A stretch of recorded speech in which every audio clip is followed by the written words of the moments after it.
আসসালামু আলাইকুম বাইকার্স, আমি নাজমুল বাবু আছি আপনাদের সাথে। আপনারা দেখছেন নাজমুল এক্সপ্রেস। বন্ধুরা, আজকের আলোচনার বিষয় হচ্ছে হিরো এক্সট্রিম 125R। এই বাইকটির 3টি সমস্যার কথা আমি আমার বিগত ভিডিওতে বলেছিলাম। সেই 3টি সমস্যার সমাধান কি আমি পেলাম? হিরো কি আমাকে সেই সমাধান দিতে পেরেছে? সেই নিয়ে আমাকে অনেকে অনেক প্রশ্ন করছে, যেগুলোর উত্তর আমি অনেক কমেন্টস বক্সে দিচ্ছি। তারপরেও আমার মনে হলো যে ভিডিও আকারে আপনাদের সামনে আসা উচিত। আর অনেকেই প্রশ্ন করেন, নাজমুল ভাই আপনি কালো গেঞ্জি পরে সবসময় ভিডিও করেন কেন? ব্ল্যাক এটা আমাকে কনফিডেন্স দেয়, এই জন্য আমি এটি পরে ভিডিও করি। আর অনেকেই বলে একটা বাইক নিয়ে পড়ে আছেন, এই বাইকটা নিয়ে এত ভিডিও করার কারণ কি? এটা যারা বলে তারা আসলে জানে না যে প্রতিদিন আমাকে কত প্রশ্ন করা হয় এই বাইকটি সম্পর্কে। আমি ভিডিও যদি প্রতিদিন 5টা-10টা করে বানাই তারপরেও শেষ করতে পারবো না। সপ্তাহে একটি ভিডিও বানাই, সময় পাই না, অনেক ব্যস্ত থাকি অনেক কারণে। যেহেতু আমার ইউটিউব এটা হচ্ছে সাইড পার্ট অফ জব, এটা আমার মূল জব বা মূল বিজনেস না। এই জন্য এটাকে আমি একটু সময় কম দেই, বা আমার এফোর্ট যতটুকু সম্ভব আমি অতটুকু দেই আমার দিক থেকে। তো কারো কোনো কষ্ট থাকলে ক্ষমা করে দেবেন। আমি হয়তো আপনাদেরকে ওইভাবে সময় দিতে পারি না, আপনাদের আশা হয়তো ওইভাবে পূরণ করতে পারি না। তো আমি এর আগেও বলেছি, হিরো এক্সট্রিম এই বাইকটি অনেক ভালো বাইক। তবে এই বাইকটি যদি মার্কেটে ভালোভাবে দাপড়াতে না পারে তাহলে সেটা হবে হিরো বা নিলয় মোটরসের গাফিলতি। তো তারা এখনও পর্যন্ত গাফিলতি দেখাচ্ছে এবং কিছু কিছু জায়গায় তাদের সফলতাও আছে, তারা দারুণভাবে কাজ করছে। তবে কিছু কিছু গ্যাপ তাদের এখনও রয়ে গেছে, যেগুলো তাদের ফিল করতেই হবে। যেহেতু এই বাইকটি প্রচুর বিক্রি হয়েছে, অনেক কাস্টমার, অনেক ফ্যান বেজ, সেহেতু এই বাইকটি নিয়ে হিরো বা নিলয় মোটরসকে আরও ভালোভাবে ভাবতে হবে, এটা আমার পক্ষ থেকে তাদেরকে অনুরোধ। তো যাই হোক বন্ধুরা, আমার বাইকটির প্রথম সমস্যা যেটি হয়েছিল তা হলো বাইকটির সাসপেনশন প্রবলেম। তো আমি সবাইকে বললাম এবং ভিডিওতে আপনাদের দেখিয়েছিলাম আমার এর আগের ভিডিওতেই যে সাসপেনশন প্রবলেম হচ্ছে, এবং যেটি 3000 কিলোমিটারের আগেই চলে গেল, নষ্ট হয়ে গেল। এটা আমি কল্পনাতেও করিনি, এটা আমি আশা করিনি। তারপরেও সাসপেনশন নষ্ট হয়ে যাওয়ার পর আমি সেটি নিয়ে গেলাম। নিয়ে যাওয়ার পরে যা বলেছি তাদেরকে, তারা বলল যে ঠিক আছে, আমরা 1 সপ্তাহের মধ্যে সেটা চেঞ্জ করে দেব, যেহেতু নষ্ট হয়ে গেছে। তো 1 সপ্তাহ লাগেনি, আমাকে ঠিক 4 দিনের মাথায় হিরো কোম্পানি থেকে, শোরুম থেকে ফোন করলো। ফোন করে বলল যে নাজমুল ভাই আপনার সাসপেনশন চলে আসছে, আপনি চেঞ্জ করে নিয়ে যান। তো আমি গেলাম, সেখানে গিয়ে আমি আমার বাইকের সাসপেনশন চেঞ্জ করলাম। তো চেঞ্জ করার পরে সেটা এখন ভালো আছে এবং আমি আপনাদেরকে দেখাই। সেটা ওনাদের ওইখান থেকে 3 বা 4 নাম্বার সেট আপ স্টেপে থাকে, যেহেতু 7 স্টেপ অ্যাডজাস্টেবল। তো 3 থেকে 4 নাম্বার স্টেপে তাদের দেয়া থাকে। তো সেটাকে আমি 5 নাম্বারে নিয়ে নিয়েছি। তো 5 বা 6 এই স্টেপে নিলে আমাদের যেসব রোড খুব বেশি ভাঙাও না, আমাদের এসব রাস্তা আবার খুব বেশি ভালোও না।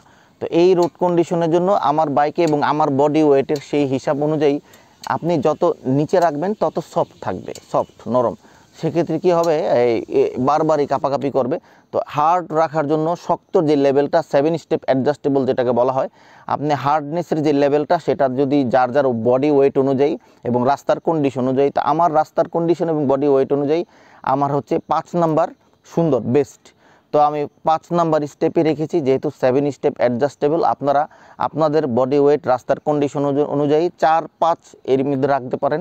আর যাদের খুব বেশি এক্সট্রিম লাড়াচাড়া করতে হয়, এক্সট্রিম লেভেলের ভাঙাচুরার মাঝে পড়তে হয় এবং ডাবলিং চালানো হয় যাদের, তারা 6 রাখতে পারেন। তবে 7 স্টেপে আপনার এখন রাখার প্রয়োজন নেই, আপনি 6 নাম্বার ধাপেই আপনারা রাখতে পারেন। এটা হলো তাদের জন্য। আর নর্মালি 4 নাম্বার 5 নাম্বারই বেস্ট। সেকেন্ড যে সমস্যাটি, দ্বিতীয় সমস্যা, তা হলো বাইকটির পেছনের ডিস্ক থেকে, মানে ডিস্ক নয়, ড্রাম থেকে শব্দ হয়, পেছনের চাকা থেকে শব্দ হয় প্রতিদিন। যখন সকালবেলা চালু করি তখন কিছু সময় প্রায় কয়েক কিলোমিটার পর্যন্ত চিন চিন মারাত্মক শব্দ হয়, এবং যেটা খুব ভালোভাবে ব্রেক করলে বেশি শব্দ হয়, হয়তো হালকা ব্রেক করলে হালকা শব্দ হয়, কিন্তু শব্দটা অনেকটাই বিরক্তিকর আমার। আচ্ছা, জায়গাটা পার হই তারপরে বলতেছি।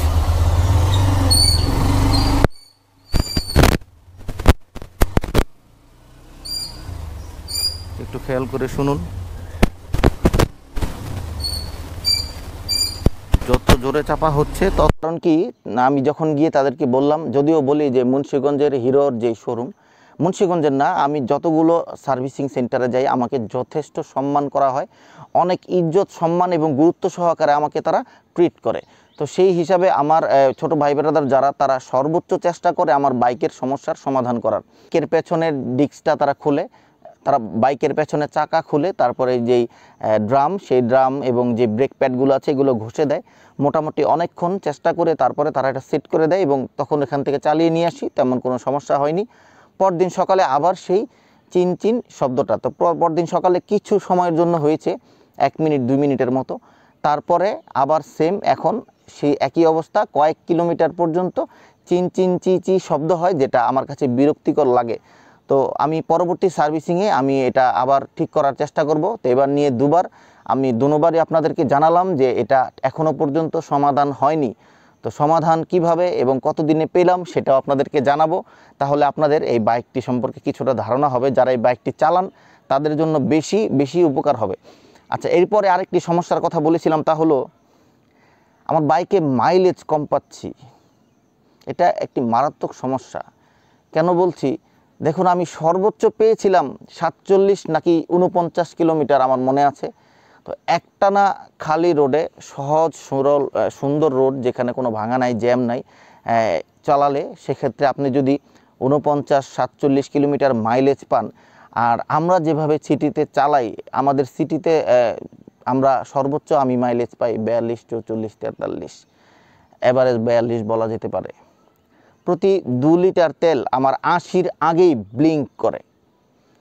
তো 80-র আগে ব্লিঙ্ক করে, সেটা বললে অনেকে বিশ্বাস করবে না, এই জন্য আমি 40-42 বলি। জানেন, আমি মাঝে মাঝে তার চেয়েও কম পাই। তো আমি 42ই বলবো, কারণ হতে পারে আমার রাইডিং স্টাইলে সমস্যা হতে পারে। যদি কখনো কেউ চ্যালেঞ্জ করে আমার বাইকটি চেক করার জন্য, তাহলে সে সর্বোচ্চ, আমার ওয়েট যেহেতু বেশি, আমার ওয়েট প্রায় 78+, হ্যাঁ, আমি বডি বিল্ডিং করি, এই জন্য আমার মাসেলের ওয়েট বেশি। এখন বিষয় হচ্ছে যারা 60, 65, 55, 60, 62, 64, 70-এর মতো, তারা 45-47 পেতে পারে আমার বাইক দিয়ে। কিন্তু আমি আমার বাইকে 42 মাইলেজ পাচ্ছি অ্যাভারেজ। আমি তার চেয়ে কম পাই অনেক সময়, কিছু সময় বেশি পাই, কিন্তু সেটাকে আমি খুব সূক্ষ্মভাবে বিবেচনা করে দেখেছি যে সেটা হচ্ছে 42 কিলোমিটার মাইলেজ, 41, 42, 43।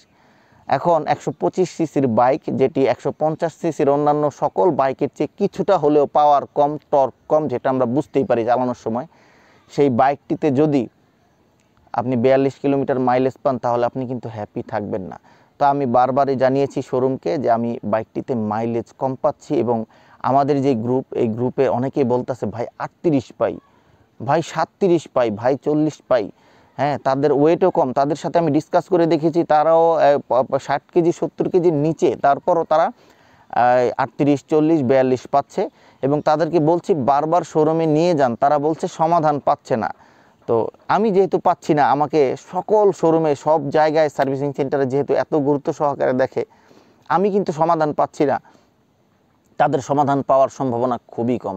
তবে আমি আশা রাখি, যেহেতু এখনও পর্যন্ত মিনারেল চলছে, মিনারেল শেষ হোক, সেমি সিনথেটিক বা সিনথেটিকে যাই, 5000 কিলোমিটারের মতো চলুক। 3000 কিলোমিটার চলার পরে আমি একটি রিভিউ দেব, সেখানে আমি জানাবো 3000 কিলোমিটারের মধ্যে একটা সম্পূর্ণ ফিডব্যাক কী হলো না হলো, কী আসবে বিষয়ে ভালো মন্দ, সেটা এই কিছুদিনের মধ্যেই হবে। আর যেটা বলেছিলাম যে 5000 কিলোমিটার যাক, তারপরে দেখি যদি মনে হয় যে না 5000 কিলোমিটারের মধ্যেও আমার বাইকের মাইলেজ 42-44-এর উপরে উঠছে না, সেহেতু আমি একটি মারাত্মক রিভিউ দেব। যে রিভিউ দেখার পরে অনেকেই বলবে যে এই বাইকটি কিনে হয়তো ঠক হয়ে গেল। যেহেতু 125 সিসির বাইক, যতই পাওয়ার থাকুক বা না থাকুক, 125 সিসির বাইক মানুষ ক্রয় করে সৌন্দর্যের চেয়ে বেশি মাইলেজ, এই দিকটা বিবেচনা করে, বিশেষ করে মেনটেন কস্ট, ওই সেই ইত্যাদি এগুলো থাকে সাইড পার্ট হিসাবে, বাট মাইলেজটা প্রাধান্য থাকে 125 সিসির সকল ওনারদের কাছে। আমার কাছে বিষয়টা না, কারণ আমি আজকে চাইলে চেঞ্জ করে কালকে একটা অন্য বাইক নিয়ে নেব। তবে যারা 125 সিসির বাইক ক্রয় করে, বেশিরভাগ মানুষ বাইকের মাইলেজটাকে গুরুত্ব দেয়, আর সেই গুরুত্ব দিয়ে এই বাইকটি ক্রয় করে যখন 66 কিলোমিটারের জায়গায় 46 পাবে, তখন তারা হতাশা হবে।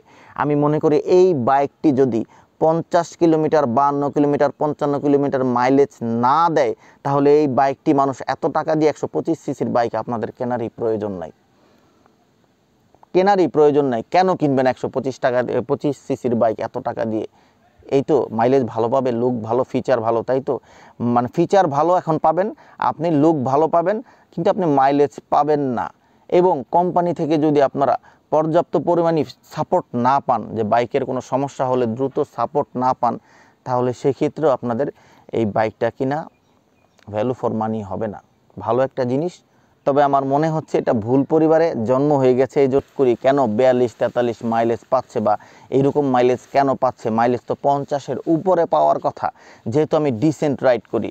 তো বিষয় হচ্ছে এই বাইকটা 42 কিলোমিটার মাইলেজও দেবে, আবার 62 কিলোমিটার মাইলেজও দেবে। এটা কোম্পানি জানতো, এজন্য এই তথ্যগুলো তারা গোপন করে রাখে, ফ্লাশ করে না।